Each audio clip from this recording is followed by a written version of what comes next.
கோவில்ல இருந்தேன். பிரதமர் அவர்கள் அரசு நிகழ்வு இல்லாம எங்க எல்லாம் இருக்காங்களோ அங்க எல்லாம் இருந்தேன். இது வந்து அரசு நிகழ்வு, மக்கள் வரி பணத்துல நடக்கக்கூடிய நிகழ்வு. அங்கே எனக்கு வேலை இல்லைங்கன்னா அதனால்தான் நம்முடைய கட்சியிலிருந்து பிரதிநிதிகளாக இருக்கக்கூடிய ஐயா முருகன் அவர்கள் இருந்தாங்க. அந்த பகுதியினுடைய சட்டமன்ற உறுப்பினர், நம்முடைய சட்டமன்ற குழு தலைவராக இருக்கக்கூடிய நயினார் நாகேந்திரன் இருந்தாங்க. ஏன்னா அரசு விழா அது, அந்த அரசு விழாவில் நாம் பங்கேற்பது தவறாக இருக்கும்.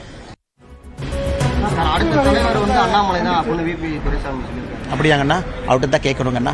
நான் தான் போட்டியில் இல்லைன்னு சொல்லிட்டேன். ஏங்கண்ணா அப்புறம் எதுக்கு நான் திரும்ப கூப்பிடுறீங்க சொல்லுங்க அண்ணே. நான் யாரையும் பார்க்கலீங்கண்ணே.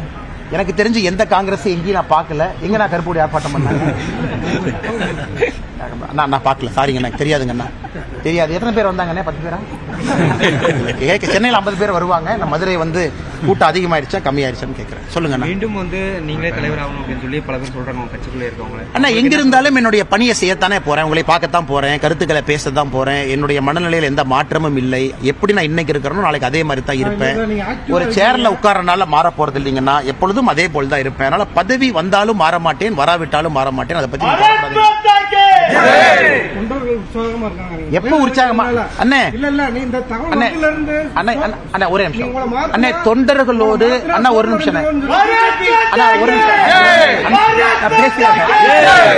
ஒரு நிமிஷம் அண்ணா, கேட்ட கேள்விக்கு பதில். அண்ணா அண்ணா இந்த கட்சியில எல்லாருமே தொண்டர் தாங்கண்ணா. அப்பப்ப ஒரு தொண்டன் ஒரு பதவிக்கு போறான், மறுபடியும் அந்த தொண்டன் அந்த பதவியிலிருந்து தொண்டனா கீழே வந்துடுறான். அப்படித்தான் எல்லோரும் பார்க்கின்றோம். எங்களை பொறுத்தவரை எங்களுக்குள்ள எந்தவித வெறுப்பு பாஜக மாநில தலைவருக்கான போட்டியில் தான் இல்லை என்பதை மீண்டும் திட்டவட்டமாக தெரிவித்திருக்கிறார் அண்ணாமலை. இது தொடர்பான விவரங்களை பின்னர் வரும் தொகுப்புகளில் பார்க்கலாம்.